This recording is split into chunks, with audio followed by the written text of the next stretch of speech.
Cette candidature, qu'est-ce qu'elle change pour la gauche et pour vous, pour le Parti socialiste? C'est une surprise pour personne, faut-il le rappeler. C'est une éternelle tournée d'adieu de Jean-Luc Mélenchon qui devait s'arrêter et qui finalement ne s'arrête pas. Mais ce que ça change pour nous, c'est de nous mettre en situation de responsabilité. Si les leaders politiques de gauche et écologistes qui ne veulent pas d'une candidature de Jean-Luc Mélenchon, considérant quel est le plus grand repoussoir pour la gauche et la plus grande chance de victoire pour l'extrême droite au deuxième tour, nous avons une responsabilité devant nous qui est celle de nous rassembler et de ne plus être la gauche la plus bête du monde à force de porter des divisions et des querelles qui n'en finissent plus. Mais justement, Pierre Jouvet, on en parlait à l'instant, pour justifier sa candidature, il met en avant les divisions dans les autres partis, à commencer par le PS. LFI en ordre de bataille et vous, au Parti socialiste, Pierre Jouvet, vous êtes divisé, vous l'entendez ça ? Parfaitement. Et c'est pour ça que je vous dis que Jean-Luc Mélenchon peut continuer d'espérer prospérer sur la division du reste de la gauche. Et que nous avons maintenant quelques semaines devant nous. Quelques semaines seulement ? Oui, parce que je crois qu'il est temps d'offrir aux électrices et aux électeurs de gauche un nouveau chemin. Vous savez, tout le monde le dit parfaitement partout. Plus personne ne veut de Jean-Luc Mélenchon, ni à gauche, ni dans le pays. Tout le monde a appelé à tourner la page de Jean-Luc Mélenchon. Jean-Luc Mélenchon, ça fait 40 ans qu'il fait de la politique et c'est sa 4e candidature à l'élection présidentielle. Il est candidat pour quoi faire ? Il a fracturé le pays, il a fracturé la gauche, il met sous tension de manière permanente. Le peuple de gauche attend une alternative. Il était loin du bruit et de la fureur hier soir, hein. On l'a dit, il avait mis un peu d'eau dans son vin. Oui, mais c'est habituel chez lui. Et si nous voulons éviter à ce pays un duel entre Jordan Bardella ou Marine Le Pen et Édouard Philippe, c'est-à-dire le représentant de la Macronie qui va essayer de se poursuivre après Emmanuel Macron, la gauche et les écologistes doivent se rassembler. Écoutez, aujourd'hui, il y a les candidatures chez des écologistes, chez des communistes, chez des ex-insoumis, chez des socialistes. Tout ça est pleinement ridicule. Et tout le monde n'a pas tout à fait les mêmes positions quant à la France insoumise. Bien souvent, y compris d'ailleurs au Parti socialiste, on trouve encore des personnes qui disent après tout, il faut quand même faire affaire avec eux. C'est le cas chez les écologistes.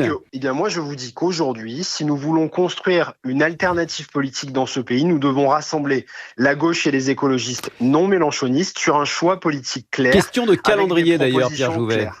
Parce que vous nous avez dit, voilà, le temps presse en quelque sorte. Ça veut dire qu'il faudrait désigner un candidat alternatif à Jean-Luc Mélenchon avant l'été ?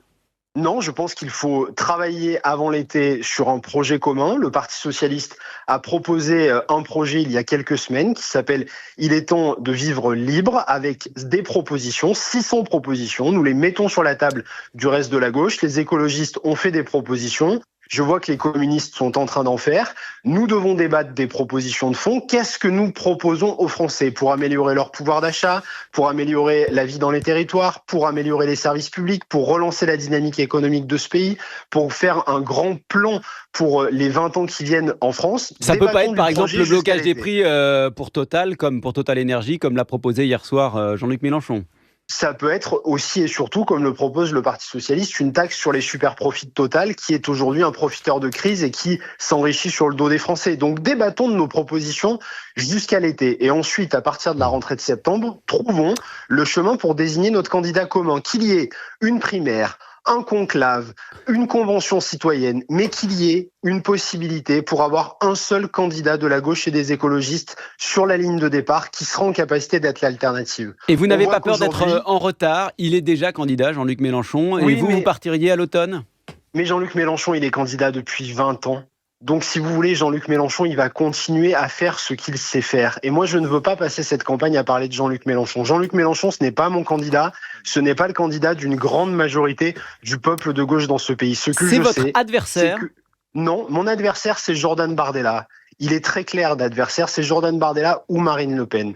Mais ce que je sais aujourd'hui, c'est que si Jean-Luc Mélenchon était qualifié, ce qui n'arrivera pas au deuxième tour d'une élection présidentielle, il serait, lui, battu à plate couture, pour reprendre son expression, par l'extrême droite, et ce serait une catastrophe dans ce pays. Jean-Luc Mélenchon ne sera pas au deuxième tour de la présidentielle, pour vous, Pierre Jouvet ? Mais écoutez, bien sûr que non, il ne sera pas au deuxième tour de cette élection présidentielle, mais tout le monde le sait. Ça fait 3 élections qu'il essaye de raconter la fable qu'il a manqué de peu le deuxième tour. La réalité, c'est qu'aujourd'hui, Jean-Luc Mélenchon est l'homme politique le plus détesté de ce pays. Mais vous n'êtes pas Rendez-vous compte convaincu que pour par la son première calme fois- hier soir? Tout le monde a relevé qu'il était plus calme, encore une fois, qu'il s'est défendu d'être communautariste, racialiste. Jérôme Chapuis. Jean-Luc Mélenchon, on le connaît dans sa capacité à devenir calme, dans sa capacité à faire des outrances. Moi, je n'oublie pas qu'il y a encore quelques semaines, Jean-Luc Mélenchon, dans des meetings, s'amusait avec des noms à consonance juive pour faire rire des salles. Je n'oublie pas ce que Jean-Luc Mélenchon a fait dans la fracturation de la gauche ces dernières années. Je n'oublie pas son incapacité à prendre position pour qualifier le Hamas d'organisation terroriste après le 7 octobre. Jean-Luc Mélenchon, il fracture dans ce pays.